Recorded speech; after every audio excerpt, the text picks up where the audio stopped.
मैं नहीं बताऊंगा, तुम फिर मजाक उड़ाओगे मेरी। आ जाओ। हाँ उसमें 83 थे शायद। हाँ अबे ह्यूमन आई, ये फिजिक्स का चैप्टर हो गया। लाइट, लाइट रे ऑप्टिक्स वाला जो पार्ट था वो।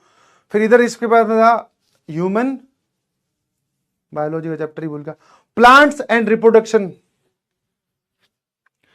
और भाई साहब केमिस्ट्री का एकदम तन तना था चैप्टर, जो कि पूरा कभी मेरे को नहीं समझ में आया, carbon and its compound.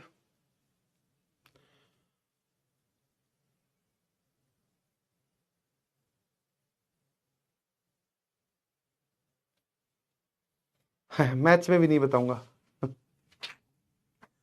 Maths में मैं ये बिल्कुल नहीं बताऊंगा कि मेरे 100 में से 100 थे। सर आप तो एक दिन कह रहे थे कि आप इंटेलिजेंट नहीं थे। अरे ये नंबर तो ऐसे ही आ गए भाई, मानोगे नहीं तुम। कार्बन एंड कंपाउंड पता है कैसे पढ़ा है? कि मान लो वो जो साइंस की छुट्टियां मिलती है 8-10 दिन की, उसमें पूरी साइंस पढ़ रखी है, ठीक है, पूरी साइंस पढ़ रखी है, सारा कुछ एकदम तैयार है, बस एक वो कार्बन एंड इट्स कंपाउंड छोड़ा हुआ है। एक तो भाई साहब अथाक बड़ा चैप्टर, स्कूल में चला था वो भी 10-15 दिन चला था। और भैया केमिस्ट्री तो अपने वैसे ही तुम जानती हो बचपन से ही, I am a chemical engineer, है ना। मैंने अपने दोस्त को बुलाया सौरभ को, मैं कहा भाई यार ये समझा दे कार्बन एंड इट कंपाउंड। अब उसको तो पता था, भाई साहब धमाधम लिखे, इसमें ये डाला और ये निकल गया। मैं कहा यार यही तो समझना है कि किसमें क्या डाला और क्या निकला, तू तो फटाफट लिखे जा रहा है। मैं कहा लिखा तो उसमें भी हुआ है, एस चांद आती थी बुक, एनसीईआरटी भी थी। मैंने कहा ठीक है, मैं कहा अब तू टाइम वेस्ट कर रहा है। मैं कहा ठीक है भाई, मैं ठीक है, इंपॉर्टेंट बता दे कौन कौन से हैं। वो चला गया घर अपने, मैं हॉस्टल का था। मैं भैया आलती पालती मार के, और मार्च मार्च में ठंड पड़ती है, रजाई लेकर मैं रटने बैठा, ना आव देखा ना ताव। सुबह बैठा था एक दिन पूरा, अगले दिन दोपहर तक पूरा चैप्टर रट डाला। मैं कहा पूछो जिसको जो पूछना है, मुझे नहीं पता कि मतलब क्या होता है, कहां पर एरो का क्या मतलब है, और ये बीच में जिसको कैटलिस्ट और ये सब कुछ नहीं पता। तुम तो बोलो कि ये वाली रिएक्शन उस पेज पे इतनी लिखी है, मैं सट से बना दूंगा, है ना। मैं कहा सट, बस। मैं कहा ईगो हर्ट नहीं करने का बेटा, आ जाइए।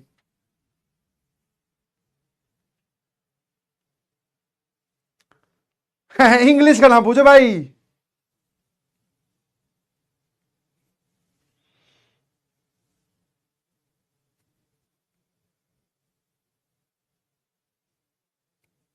और उन मतलब वो मेरे को आज भी वो एकदम इंस्टेंट याद है, मतलब क्या बोलते हैं उसको, इंसिडेंट बोल दो या जो भी, मतलब वो झलक मेरे दिमाग में आज भी इतनी तगड़ी बैठी हुई है कि हॉस्टल के कमरे में भाई साहब अकेला मैं रटे पड़ा हूं, रटे पड़ा हूं, रटे पड़ा हूं। खाना खाने गए सट से वापस आ गए, वॉशरूम गए सट से वापस, कोई टाइम वेस्ट नहीं। 1.5 दिन लगातार कार्बन एंड कंपाउंड के पीछे पड़ा हूं, कार्बन अलग कंपाउंड अलग करके पे, और कॉन्फिडेंस अलग चल रहा है। ऑल तो साइंस में ज्यादा नंबर नहीं आए, बट आप जब एक मुश्किल टास्क अचीव कर लेते हो तो आपका कॉन्फिडेंस अलग होता है। मैं भाई साहब मैं और जैसे सेंटर आजकल तो क्या है, जिस शहर में आप हो उसी के दूसरे स्कूल में आपका सेंटर आ जाता है। पहले ऐसा होता था शहर ही बदल देते थे कि आपका सेंटर आ रहा है 40 किलोमीटर दूर, सुबह सुबह बस में जा रहे हैं सब लोग, नवनीत गगन वो सब भी हैं। तो बाकी सब लड़के और लड़कियां लगे हुए हैं पेज पलटने में, मैं अलग कॉन्फिडेंस में बैठा हूं। ये रॉकी भाई तो मूवी अब आई है, मैं चश्मा लगा के मन ही मन में अपने आप को इमेजिन कर रहा हूं कि भाई मैं ले चल बेटे, टेंशन ना ले।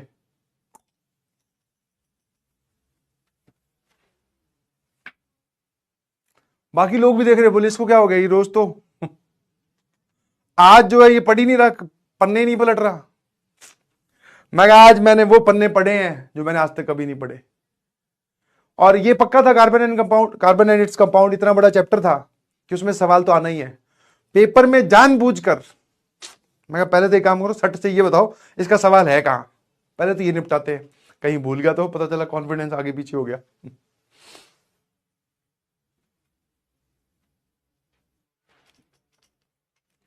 परसेंटेज 89 समथिंग, 89 समथिंग आई थी। अब तुम सोच ही लो। सर 95 आपने एसएसटी में बोले, 100 आपने मैथ्स में बोले, कुछ 83-85 के करीब साइंस में थे। परसेंटेज 89 पे कैसे चली गई? सर ये तो बहुत बढ़िया बन रही है। मैं कहा हिंदी और इंग्लिश, इंग्लिश तो तुम्हें दिख ही रही है।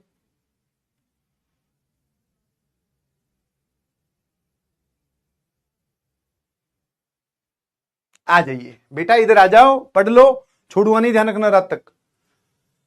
सर वैसे बढ़ाना आप छोड़ देते हो, इससे बढ़िया थोड़ी कहानी सुन ले।